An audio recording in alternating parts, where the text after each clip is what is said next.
eu tinha muitos obstáculos, né? Assim, quando eu comecei esse processo, eu fui checar a bolsa de estudo, já estava todos os processos fechados. Eu tinha que fazer um teste bem difícil de inglês, que é o IELTS, e eu não tinha estudado nada.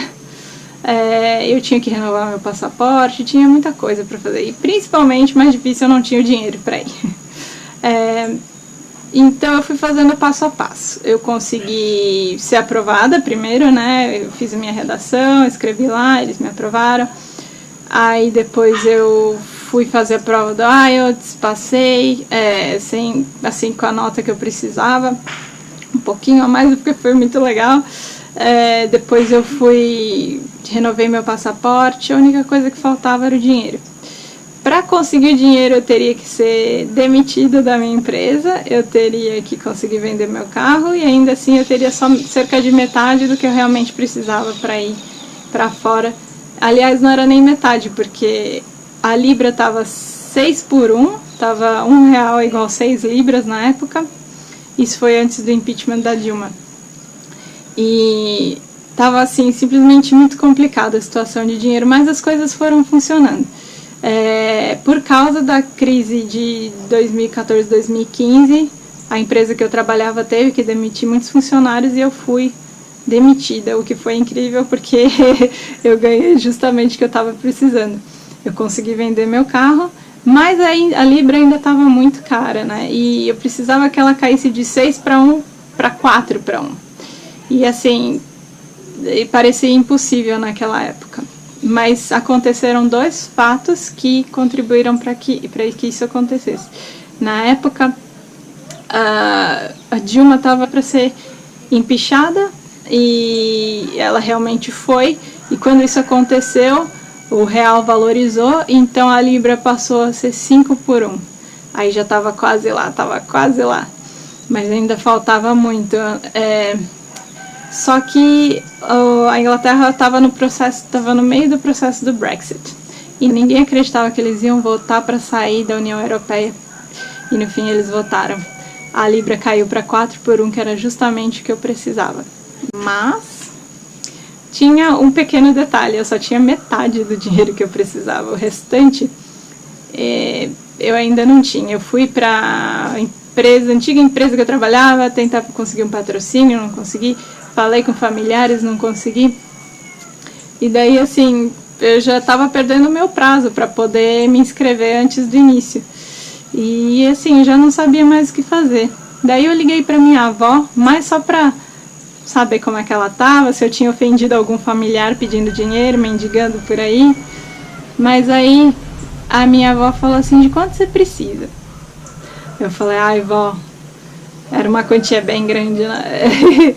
E assim, minha avó sempre foi humilde, nunca teve muito dinheiro, então eu nem tinha passado pela minha cabeça de pedir isso pra ela. Quando ela falou quanto você precisa, e eu falei a quantia, ela falou, eu te empresto. Ela tinha uma poupança de um valor muito grande e ela me emprestou dinheiro, que aliás eu ainda preciso devolver. Eu vou devolver, vó. E assim, foi incrível. Essa foi a minha confirmação, essa foi a minha passagem para Londres. Daí eu falei, é isso aí, é da vontade de Deus que eu vou para lá. Mas enquanto isso, as conversas com o rapaz inglês já estavam meio distantes no WhatsApp. De qualquer forma, eu tinha esperança. E eu falei, quer saber, se não for, pelo menos eu vou viver alguma coisa.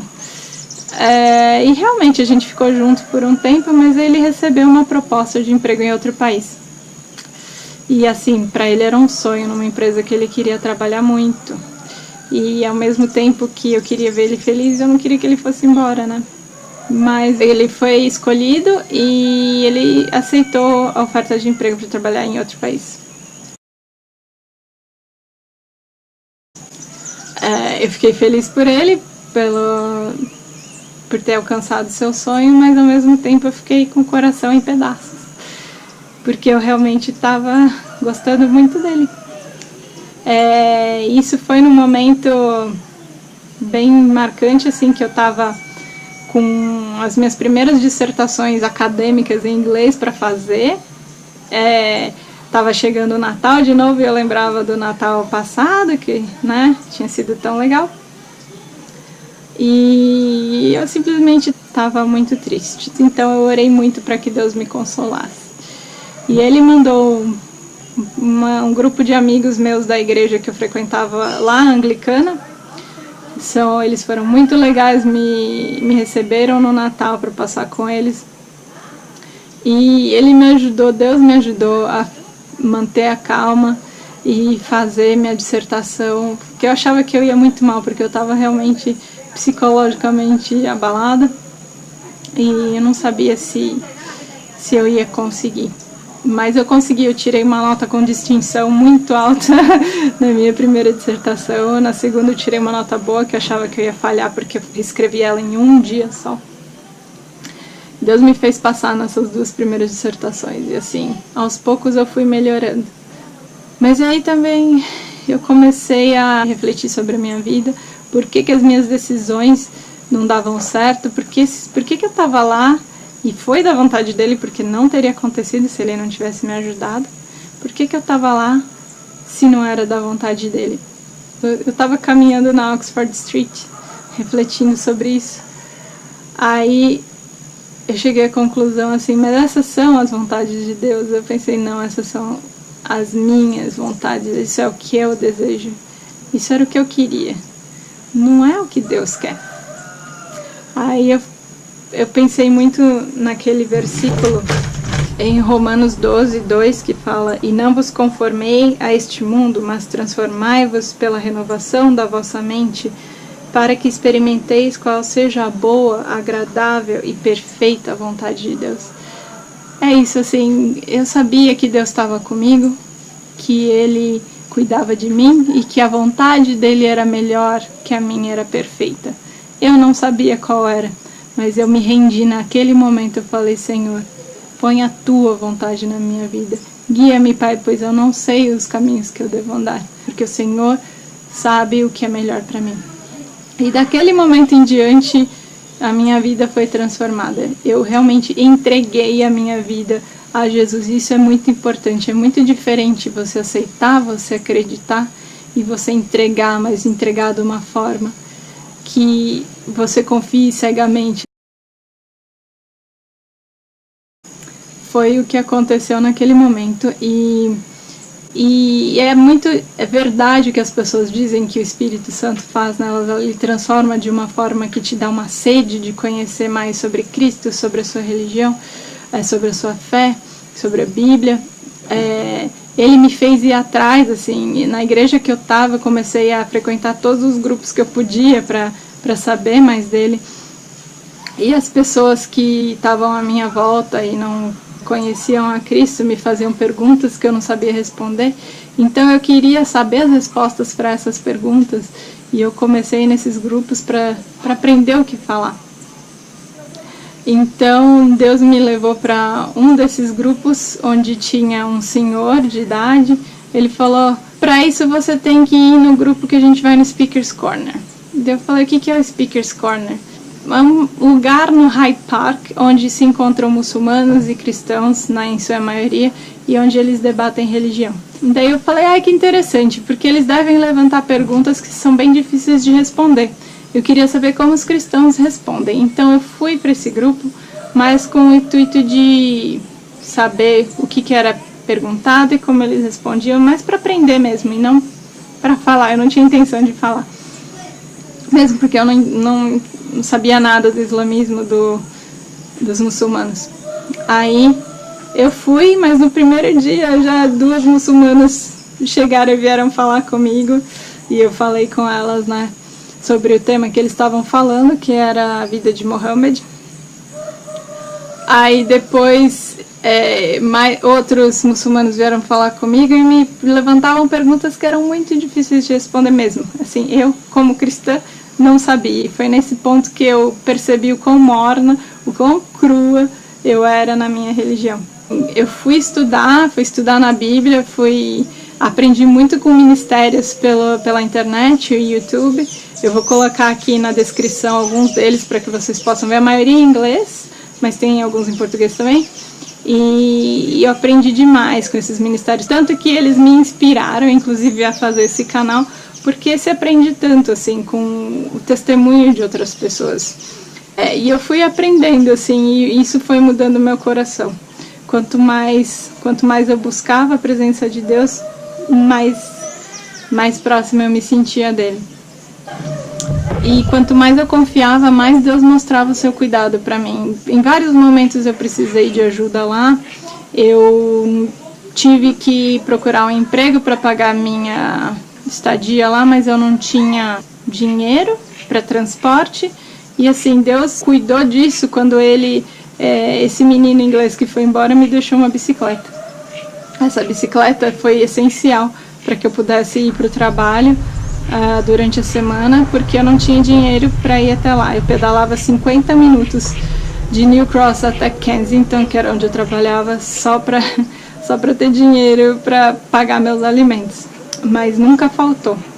E teve um momento que eu tive que sair do meu student hall, que era a minha residência de alunos onde eu morava, e ao mesmo tempo eu estava escrevendo a dissertação, ou seja, eu não tinha tempo de me preocupar em procurar outro lugar e escrever a dissertação ao mesmo tempo, que era o papel final da faculdade, era o documento mais importante que eu ia entregar para eles.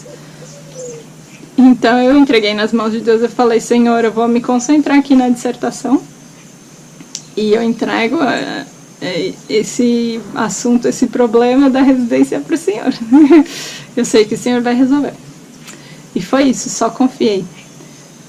Assim, quando estava acabando o meu prazo na residência de estudantes, um amigo meu do trabalho estava indo viajar e precisava de alguém para cuidar do gato dele. Então, me pediu para ficar na casa dele e me ofereceu, em troca de cuidar do gato, você fica lá por uma semana, até encontrar uma coisa, né? Eu falei, ótimo, vou, né? Eu não tenho alternativa, eu vou sim. Aí cuidei do gato dele e acontece que nessa casa onde ele morava, um colega de quarto lá, ele tinha morado num hostel em Kensington, que era super baratinho, próximo ao local onde eu trabalhava. E era 10 minutos andando do meu trabalho. E era exatamente o que eu podia pagar, porque eu não tinha dinheiro para pagar nada naquela região que era muito caro, com o salário que eu tinha. Então, assim, foi com certeza uma provisão de Deus. E eu não tenho dúvida disso, porque eu não tive que fazer nada. Ele simplesmente entregou isso para mim.